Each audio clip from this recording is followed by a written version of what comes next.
There was only one last question.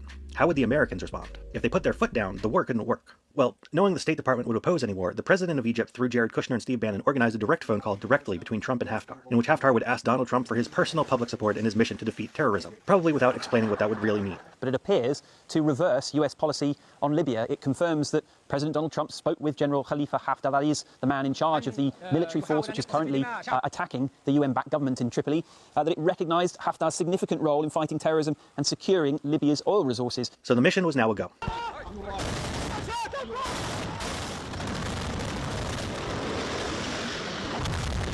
For a while, it seemed like Haftar would win, but the GNC had allies of its own. Qatar wasn't the only country that had formed a relationship with the Muslim Brotherhood after the revolution in Egypt. In both the emergence of Egyptian democracy and its crushing by a military coup, Erdogan, the president of Turkey, saw echoes of his own country. And so he was eager to step in to help the GNC. In addition to Turkey, the Italians of all people also decided to step in for the GNC, since Italy had signed a backroom deal with the GNC-affiliated warlords to help keep migrants away from their islands. What I find most interesting about this war, besides the degree to which it was ignored by the media, is how unnecessary it was. Libya is not all that important to any of these countries. The reason they all decided to turn it into a game of risk and kill 10,000 people in the process is because the State Department was effectively decapitated. They just did it because they could, because the mods were asleep. It's just thousands of people died because the President of the United States was too much of a dipshit to read his briefing book, and the country around him couldn't be bothered to give a shit about the damage that would do.